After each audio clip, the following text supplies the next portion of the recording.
माननीय प्रधानमंत्री जी को ये 22 किलोमीटर, क्योंकि 11 किलोमीटर का ये पूरा रास्ता है, तो 11 दूनी 22 समझिए। देखिए, श्रावणी मेला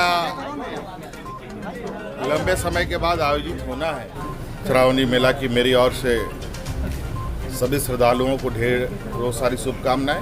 नवनिर्मित देवघर एयरपोर्ट के उद्घाटन हेतु प्रधानमंत्री के देवघर आगमन को कुछ ही दिन शेष बचे हैं। ऐसे में हो रही तैयारियों की समीक्षा करने हेतु मुख्यमंत्री हेमंत सोरेन देवघर पहुंचे। सर्वप्रथम उन्होंने अपनी धर्मपत्नी के साथ देवघर के बैद्यनाथ मंदिर में पूजा अर्चना की। उसके बाद देवघर के सर्किट हाउस में आयोजित उच्च स्तरीय अधिकारियों के साथ बैठक को संबोधित किया और हो रही तैयारियों की समीक्षा की।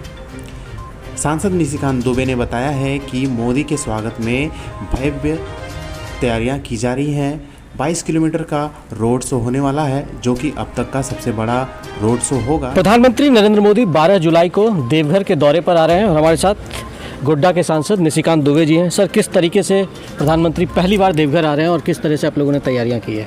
आज़ादी के 75 साल बाद पहली बार कोई प्रधानमंत्री जी 12 ज्योतिर्लिंग में से एक मनोकामना लिंग, जो सती पीठ भी है, जहाँ सती का हृदय है, वहाँ पहली बार प्रधानमंत्री के तौर पर कोई पूजा करने आ रहे हैं। तो यही आप समझ सकते हैं कि भारतीय सभ्यता, संस्कृति, सनातन संस्कृति में किस तरह की आस्था है माननीय प्रधानमंत्री जी की। और जब वो यहाँ आ रहे हैं तो ये पूर्वोत्तर की सांस्कृतिक राजधानी है देवघर, तो सांस्कृतिक आधार पर जो भी कलाएँ हैं यहाँ, जो भी यहाँ की मासेस है, वो उनके स्वागत के लिए तैयार हैं और उनका भव्य और ऐतिहासिक स्वागत होगा। एयरपोर्ट और एम्स, लगता है कि झारखंड में अगर कोई विकास का केंद्र है तो वो देवघर बन रहा है।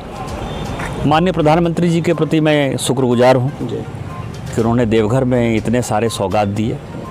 और इतना ही नहीं, देवघर, गोड्डा और दुमका, जो मेरा लोकसभा क्षेत्र है, जो गोड्डा कहलाता है, वहाँ तकरीबन 1 लाख करोड़ की योजनाएं जो है माननीय प्रधानमंत्री जी के कारण स्वीकृत हुई हैं। 2014 के बाद हुई हैं। गोड्डा में कभी रेल नहीं था, आज़ादी के 75 साल बाद जो है वो रेल लाइन गया।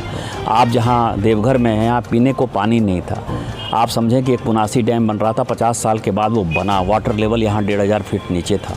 एयरपोर्ट आ रहा है, एयरपोर्ट समृद्धि लाता है। एम्स आ रहा है, एम्स कितनी बड़ी बात है। तो एक रोड शो का भी कार्यक्रम रखा है, तो लगता है कि पूरी जनता जो है संथाल की यहाँ उमड़ पड़ेगी। माननीय प्रधानमंत्री जी को ये 22 किलोमीटर, क्योंकि 11 किलोमीटर का ये पूरा रास्ता है, तो 11 दूनी 22 समझिए। 22 किलोमीटर का रास्ता शायद माननीय प्रधानमंत्री जी ने नहीं किया होगा। और इतना बड़ा भीड़ जो है शायद कभी देखने को ना भारत के इतिहास में, ना दुनिया के इतिहास में देखा होगा कि किसी नेता को देखने के लिए इतनी बड़ी भीड़ और इतनी बड़ी मानव श्रृंखला। जिस तरीके से तैयारी की गई है उसका निश्चित तौर पर जनता में उत्साह है और भारतीय जनता पार्टी पूरी तैयारी में जुटी हुई है। देखिए, श्रावणी मेला लंबे समय के बाद आयोजित होना है और आप लोग के माध्यम से खबरों में ये भी चल रहा है कि कोरोना का संक्रमण भी बढ़ रहा है। सभी एहतियातन को ध्यान में रखते हुए मेला आयोजित करने का निर्णय हुआ है। इसमें इसके साथ साथ मेले शुरू होने के पूर्व प्रधानमंत्री जी का भी आगमन है। इस विषय को देखने के लिए, इसकी तैयारी को देखने के लिए आज हम यहाँ हैं। श्रावणी मेला की मेरी ओर से सभी श्रद्धालुओं को ढेर सारी शुभकामनाएं।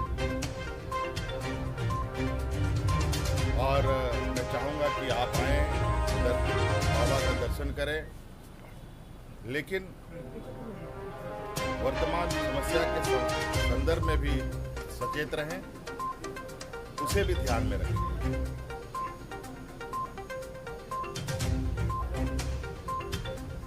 और अपनी परंपराओं को आगे बढ़ाएं।